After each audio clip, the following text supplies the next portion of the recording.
ఈ యొక్క కార్యక్రమానికి.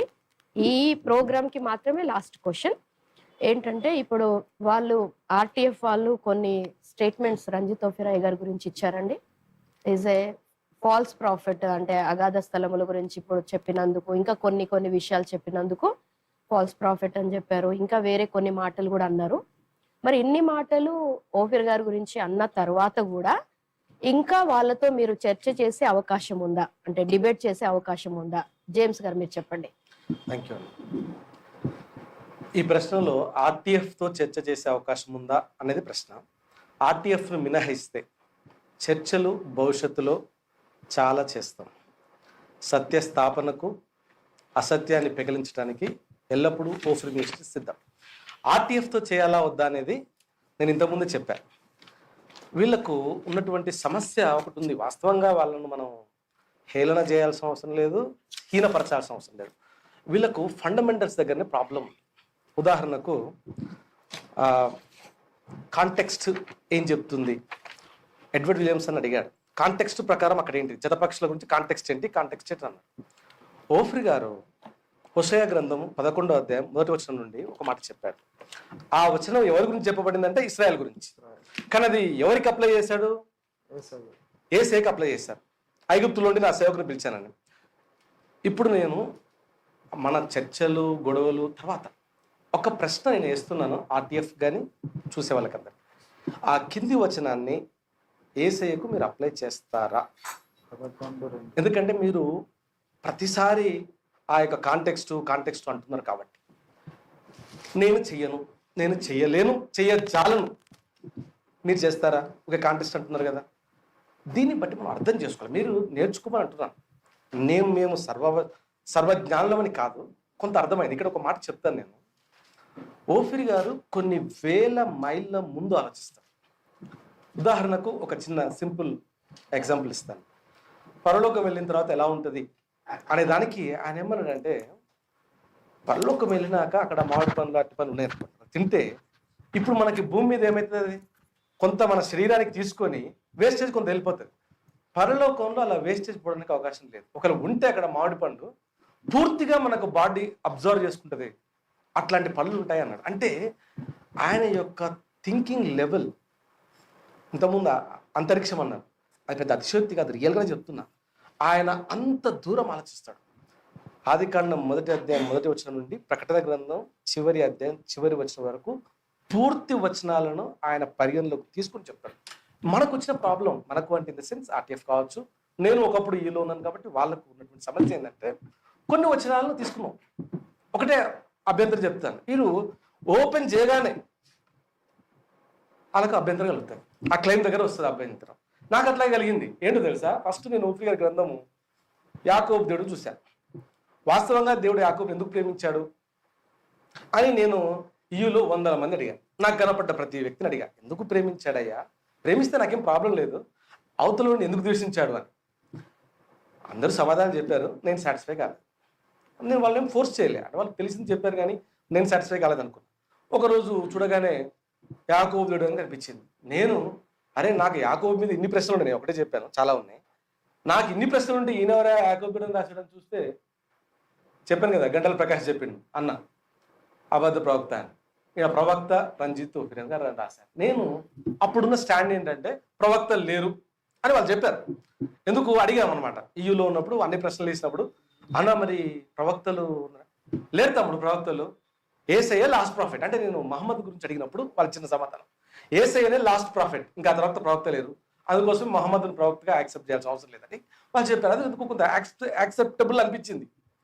కానీ ఇప్పుడు నేను ఆ పుస్తకం చూసినాక ఈ లేబుల్ చూసి, ఈయన ప్రవక్తనా కాదా నాకు అనవసరం, అసలు ఈయన యాకోబు దేవుడిని ఎలా రాసాడు చూద్దాం అనుకున్నా. ఆ పుస్తకం చదివాక నాకు ఏమర్థమైంది తెలుసా? 100% ఈయన ప్రవక్త. అయితే ఒకవేళ అన్న వాళ్ళందరూ మేలు కోరి మంచి చెప్తుంటారు కదా, తర్వాత ఏమైనా ప్రవక్త కాకపోయాడేమో, కానీ అంతకుముందు మాత్రం యాకోబు దేవుడు చదివినప్పుడు 100% ప్రవక్తని అనుకున్నాను. తర్వాత అన్ని గ్రంథాలు చదివినాక అర్థమైంది, అరే ఈయన అసలు ప్రవక్త. ఈయనను చదవకుండా కోసం సైతాను చేతిలో వాడబడుతున్న దుష్టులు ఆయన అబద్ధ ప్రవక్త అని చెప్పారు. నేను మీకు ఆ పాత్రలో కీలకంగా వాడబడుతుంది ఈయు అని చెప్తున్నాను, గుడ్డి వాళ్ళని చెప్తున్నాను. Simple logic. ఇక నేను ఇంతకుముందు చెప్పినట్టుగా ఓఫ్రి గారు వేల మైళ్ళ ముందు ఆలోచించాడు. మీకు ఎక్కడన్నా అర్థం కాకపోతే పరిశీలన చేయండి. ఇక నేను క్లోజింగ్లో 2 విషయాలు చెప్తాను. అంతసేపు మనము సూత్రాలు మీరే అంగీకరించిన సూత్రాలు మీరే అతిక్రమించారా అంటున్నాడు ఊరికేమన్నా మునితోక సుధాకర్ అన్న. సాయి కృష్ణ అన్న కూడా కొన్ని మాట్లాడతారు. వీళ్ళిద్దరికీ వాళ్ళే విసిరిన 2 సవాళ్ళు నేను వాళ్ళ ముందు విసిరి ముందుకెళ్దాం. ఎందుకంటే భవిష్యత్తులో ఏం చేస్తారో చూద్దాం. మునితోక సుధాకర్ గారు ఏం విసిరారంటే పుట్టా సురేంద్ర గారిని వారి సమక్షంలో ఒక మీటింగ్లో బైబిల్ని చూపించి ఇది బైబిల్ అసత్యం అని మీరు ప్రూఫ్ చేస్తే నేను ఈ బైబిల్ ఇక్కడ కాల్చి పడేస్తాను, నాకు అవసరం లేదని ఛాలెంజ్ చేశాడు. పుట్టా సురేంద్ర ఆ సభలో లేచి అభినందించి ఒకవేళ నువ్వు బైబిల్ సత్యమని నిరూపిస్తే నేను కూడా నా దగ్గర ఉన్నటువంటి గ్రంథాలను కాల్చేసి నేను నీతో పాటు వస్తానని ఆ సవాల్ను స్వీకరించాడు పుట్టా సురేంద్ర బాబు. ఇప్పుడు మీకున్న ఆర్టీఎఫ్ బ్యాచ్ అంతా, మీకున్న హెర్మనాటిక్స్ సిద్ధాంతాలన్నీ బట్టి మీరు ఆ సవాల్ని కాపాడుకునే ప్రయత్నం చేయండి. నేను కూడా దానికోసం పాటుపడతా. మీరు ఏమైనా చెప్తే టేబుల్ వేయడానికి ఊడడానికి కూడా నాకు ఇష్టం. నేనేమి హేళనతో మాట్లాడలేదు, రియల్గా మీరే విసిరారు సవాల్. వివేక పథంలో నోట్ అయి ఉంది, మీకు కావాలంటే పుట్టా సురేంద్ర లైన్లోకి తీసుకుంటాం. మీకు తెలియదు, ఓకే, అదొక విషయం. ఇక సాయి కృష్ణ గారు ఊరికే ప్రతిదానికి హెబ్రీ పదాలు మంచిదే తీసుకోవాలి. అయితే నేను ఆయనకి ఏం చెప్తాను అనుకుంటున్నా అంటే, అసలు హెబ్రీలు ఉన్నారు కదా, వాళ్ళు ఇప్పటి వరకు 2000 సంవత్సరాలు అవుతుంది ఏసైనా మెస్సైనా అర్థం కాలే పాపం. వాళ్ళు హెబ్రీలోనే చదువుకుంటారు. దయచేసి మీరు వెళ్ళి స్టాండర్డ్ లేదు కాబట్టి వాళ్ళతో వాదించడానికి మనం కాబట్టి మీరు వెళ్ళి ఆ హెబ్రీల దగ్గరికి వెళ్ళి మీరు అడే మెస్సే అంటే మీకు అర్థం కాలేదు, ఇగో ఇదే మెస్సే అని 2000 సంవత్సరాలు అయింది కదా, ఇప్పుడు మీరు కొత్త విషయాలు రెండవ రాకడ గురించి ప్రూవ్ చేస్తామనేది కొద్దిగా ఇబ్బంది అవుతుంది మీకైనా మాకైనా. కానీ ఆల్రెడీ అయిపోయిన విషయం కదా, వాళ్ళకి నేర్పించి కొంతమందిని మార్చమని చెప్తున్నాను.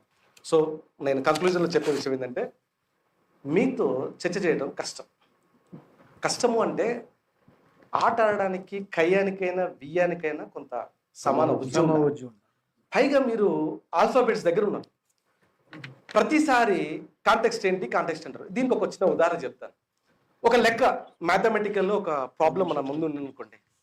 ఆ ప్రాబ్లంకి దీనికి a+b² ఫార్ములా అప్లై చేయాలా, లేకపోతే దానికి a+b+c² ఫార్ములా అప్లై చేయాలని చూడాలి. అంతేగాని ప్రతి ప్రాబ్లంకి అన్ని ఫార్ములాలు అప్లై చేయరు.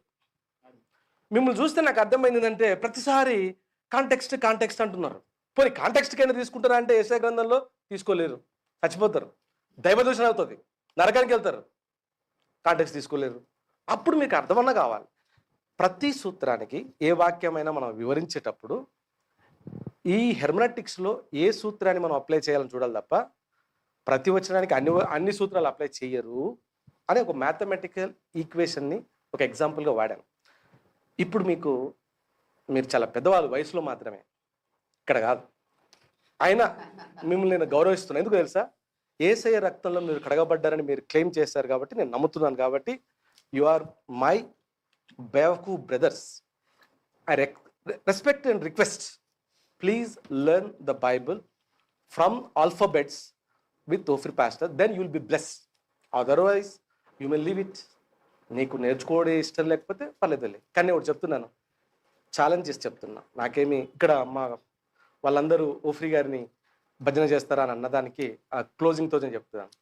ఓఫ్రి గారి ప్లేస్లో ఓఫ్రి గారు లేకుండా అక్కడ ఒకవేళ మార్టిన్ లూథరే ఉన్నా, దినకర్ గారు ఉన్నా, ఈరోజు మేము ఎంత గౌరవిస్తామో వారికి అంతే గౌరవిస్తాం. ఎందుకంటే మేము వ్యక్తికి ఇవ్వట్లే, ఆయన చేసిన పనికి ఇస్తున్నాం, ఆయన కూర్చున్న పొజిషన్కి ఇస్తున్నాం, సార్వత్ర సంఘానికి ఆయన నేర్పిస్తున్న బోధకిస్తున్నాం. నా కొరకు ప్రాణం పెట్టిన యేసయ్యను నేను 100 చర్చెస్ చూశాను, మెసేజ్లు విన్నాను. వాళ్ళు చెప్పిన కొన్ని విషయాలే. మీరందరూ క్రిస్టాలజీ గురించి మాట్లాడారు, చాలా చప్పట్లు కొట్టారు. అయ్యో ఎప్పటి నుంచో తెలిసిన విషయాలే. అంటే నేను క్రిస్టాలజీ ఫస్ట్ సెషన్ గురించి చెప్తున్నా, మిగిలిన ఎన్నో ఉన్నాయి నేను చూడలే. ఫస్ట్ దాంట్లో చూస్తే శాంతక్క మాట్లాడితే చాలా హ్యాపీ, ఒక సిస్టర్ పైకి వచ్చిందని ఆనందిస్తున్నా. ఇవన్నీ ఎప్పటి నుంచి ఉన్నాయి? మీరు ఎక్కడ చూసారు యేసయ్యని? ఆదికాండం 3వ అధ్యాయం 15వ వచనంలో మీరు యేసయ్యని చూశారు. కానీ ఆదికాండం 1వ పేజీలో 1వ అధ్యాయంలో 1వ వచనంలో 1వ పదంలోనే క్రీస్తును చూసిన వ్యక్తి రంజిత్ ఓఫ్రి గారు. ఆయన అపోస్తులుడా ప్రవక్త పక్క పెడితే నా దృష్టిలో ఆయన క్రీస్తు ఆరాధకుడు, క్రీస్తుని గురించి ప్రకటించేవాడు, క్రీస్తు కొరకు చనిపోయేవాడు, క్రీస్తు కొరకు సంఘాన్ని సిద్ధపరుస్తున్నవాడు. అర్థం చేసుకుంటే మీరు ప్రయోజకులు అవుతారు. అర్థం చేసుకోకపోతే మీరు అబద్ధ సంఘంతో బబులోన్ సంఘంతో కలిసే ప్రమాదం ఉందని హెచ్చరిస్తున్నాను. డెఫినెట్లీగా ఆ ప్రమాదం ఉంది. ఎందుకంటే ఏ విధంగానైతే ఇస్రాయేళ్లకు మెస్సేయ అర్థం కాలేదో మీకు కూడా అర్థం కాదు. హోప్ చర్చలు ఆర్టీఎఫ్తో జరగవు, భవిష్యత్తులో జరుగుతాయి వేరే వాళ్ళతో. మీరు చూస్తారు. ఆర్టీఎఫ్ నేర్చుకోవాలని కోరుకుంటున్నాను. మీరు సండే స్కూల్ పిల్లలతో కూడా యూఆర్ నాట్ ఫిట్. అలాగని మిమ్మల్ని హేళనపరచట్లే, అవమానపరచట్లే. I request you, please learn. Thank you very much. Okay, thank you James గారు.